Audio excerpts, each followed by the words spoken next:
পানিহাটির প্রাক্তন বিধায়ক তার বিরুদ্ধে কিন্তু এখন অনেকগুলো অভিযোগ সামনে উঠে এসেছে।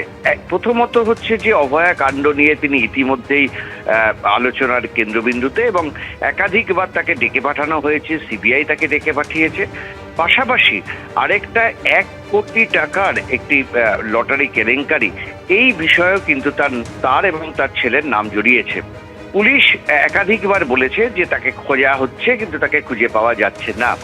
এই অবস্থায় দাঁড়িয়ে আমরা দেখতে পাই গতকাল হঠাৎ করেই তিনি কিন্তু পৌঁছে গেলেন এবং একেবারে মিটিংয়ের শেষ মুহূর্তে এসে, এবং তারপর মিটিং শেষ হওয়ার পর যতক্ষণ শেষ মানুষটা ছিলেন ততক্ষণ পর্যন্ত তিনি সেখানে ছিলেন। অনেকের সাথে কথা বলার চেষ্টা করছিলেন, কেউ কথা বলছিলেন, কেউ কথা এড়িয়ে যাচ্ছিলেন, কিন্তু তিনি শেষ পর্যন্ত ছিলেন।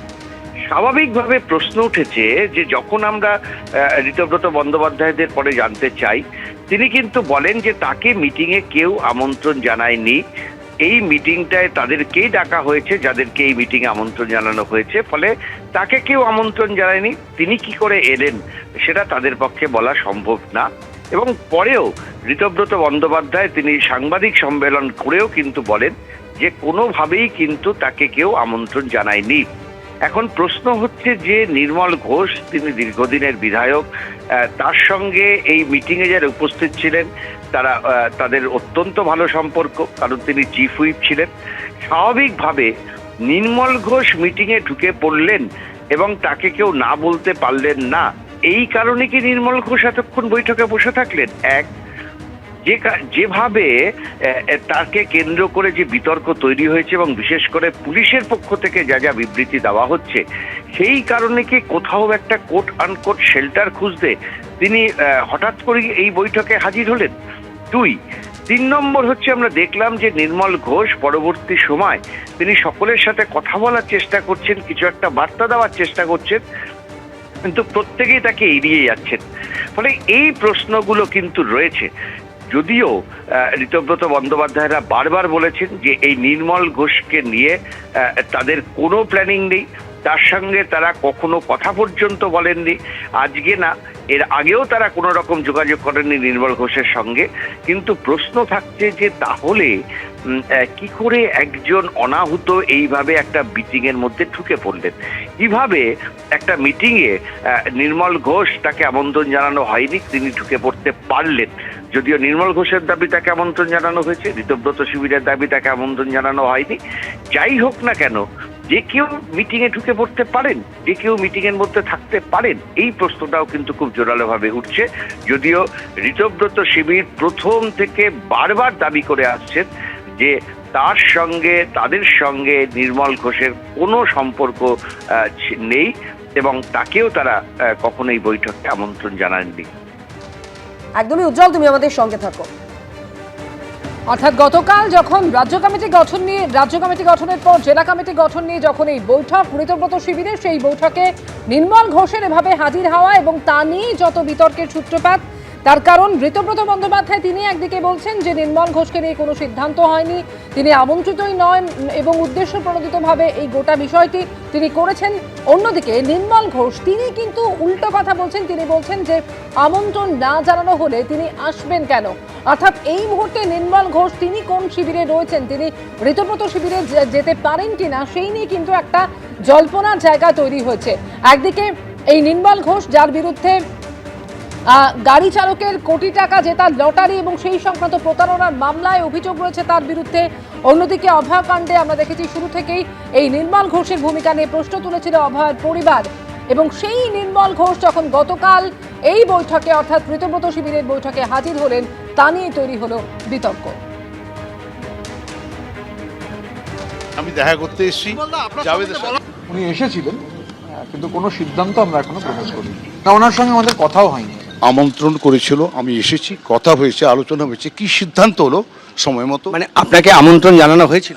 না হলে আমি এখানে চলে এলাম, মিটিংয়ে চলে গেলাম। আপনার সাথে ঋতব্রত বন্দ্যোপাধ্যায়ের আলাদা করে কথা হলো? আমরা দেখলাম যে বেরিয়ে গেল উনি। হ্যাঁ, কথা হয়েছে, আবার কথা হবে, একটু পরে আবার কথা হবে। হঠাৎ করে নির্মলবাবুকে দেখে, মানে নির্মল ঘোষকে দেখে, পানিহাটির প্রাক্তন বিধায়ক, তো আমি একটু অবাকই হয়েছিলাম। তা প্রথমে ভেবেছিলাম ওই যেখানে আমাদের মিটিংটা হচ্ছিল ওখানে খুব জনপ্রিয় একটা রেস্টুরেন্ট রয়েছে, আরও নানান ধরনের অ্যাক্টিভিটিস হয়, স্পোর্টস অ্যাক্টিভিটিস, সোশ্যাল অ্যাক্টিভিটিস বহু লোক যান। আমার মনে হয়েছিল নির্মল বাবু বোধহয় ওখানে কোথাও গেছেন, তো এখানে চলে এসেছেন, কারণ উনি আমন্ত্রিত নন, আর এখানে কারা আসবেন সেটা স্পেসিফাইড।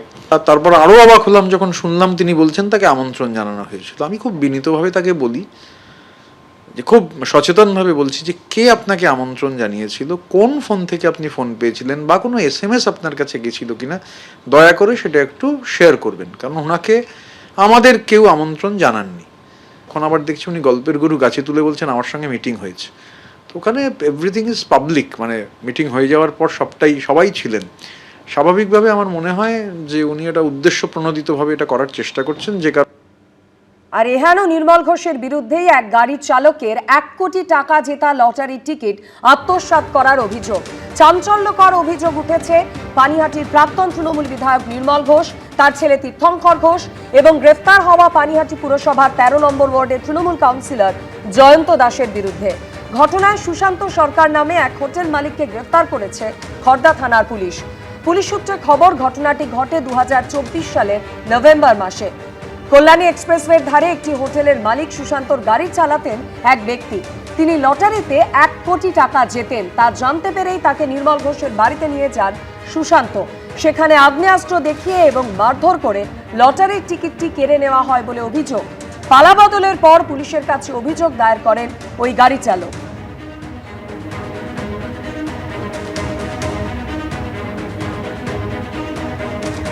একটা 9/11/2024 সালে একটা ডিয়ার লটারিতে 1 কোটি টাকা পাই, সেটা সুশান্ত সরকার জানতে পারে। নির্মল ঘোষের বাড়িতে নিয়ে গেল, একটা ঘরে ঢোকালো, ওখানে বসে আছেন। তো আমাকে সুশান্ত সরকার বলছে, দাদাকে টিকিটটা দিয়ে দে, তুই এত টাকা নিয়ে কী করবি, দাদাকে টিকিটটা দিয়ে দে, দাদা তোকে একটা চাকরির ব্যবস্থা করে দেবে। আমি বলছি, তুমি তো আমাকে বললে যে টিকিটটা তোর ভাঙানোর ব্যবস্থা করবো, ক্যাশ করার ব্যবস্থা করবো, তুমি এখানে উল্টো কথা বলছো না, আমি টিকিট দেবো না আমার টিকিট। তো তখনই আমাকে সুশান্ত সরকার মারধর করে। আমি যখন চিল্লাচ্ছি বাঁচাও বাঁচাও করে, বন্দুক ধরেছে, বাঁচাও বাঁচাও করে চিল্লাচ্ছি, তখন ওখান থেকে সোফা থেকে তীর্থঙ্কর ঘোষ উঠে এসে আমার গলা টিপে ধরেছে, বলছে তোকে এখনই মেরে দেবো, তোর লাশ গায়েব করে রেল লাইনে ফেলে দিয়ে আসবো, তোর লাশ তোকে পাওয়া যাবে না তোকে, ঠিক আছে। আমার ভেতরে টিকিট পকেট ছিল, ওখান থেকে টিকিটটা বের করে নেয়, নির্মল ঘোষ। তখন ওরা ব্যস্ত হয়ে যায়, তখন আমাকে ওরা ছেড়ে দেয়, মানে যা মুখ খুলবি তোকে জানে মেরে দেবো, নির্মল ঘোষ। হ্যাঁ, পুলিশের উপর আমার ভরসা আছে। আমি পুলিশের কাছে এটাই আমি দাবি জানাবো যে অবিলম্বে যেন নির্মল ঘোষকে গ্রেপ্তার করা হয়, ঠিক আছে। পুলিশের উপর আমার পুরোপুরি ভরসা আছে, পুলিশ যেন এটা একদম দায়িত্ব নিয়ে যেন এটা করে। শনিবার ঋতব্রত তৃণমূলের বৈঠক এবং সেই বৈঠকে হঠাৎই হাজির পানিহাটির প্রাক্তন তৃণমূল বিধায়ক নির্মল ঘোষ, যা নিয়ে জল্পনা তৈরি হয়েছে। ইতিমধ্যে লটারিতে জেতা টাকা অন্যের টাকা আত্মসাৎ করার ঘটনা এবং সেই ঘটনায় ধরপাকড় শুরু হয়েছে। আর তারপরই প্রশ্ন তৈরি হচ্ছে, তাহলে কি গ্রেফতারের আশঙ্কা তৈরি হতেই শিবির বদলের ভাবনা, সেই কারণেই কি গতকাল তিনি পৌঁছে গেলেন? আর বিশেষ করে ঋতব্রত বন্দ্যোপাধ্যায় তিনি যখন বলছেন যে নির্মল ঘোষ এই বৈঠকে আমন্ত্রিতই নন, যদিও নির্মল ঘোষ তিনি কিন্তু এই বিষয়ে অন্যরকম দাবি করছেন।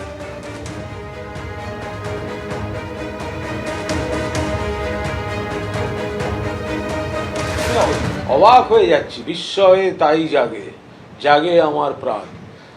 কারণ পুলিশ প্রশাসন দিয়ে তৃণমূলটাকে ভাঙার জন্য চাপ তৈরি করা হচ্ছে। তারা যাচ্ছেন, তাদের অধিকাংশ ব্যক্তি স্বার্থে গেছেন, বাকিদের উপর চাপ দিয়ে নিয়ে গেছেন।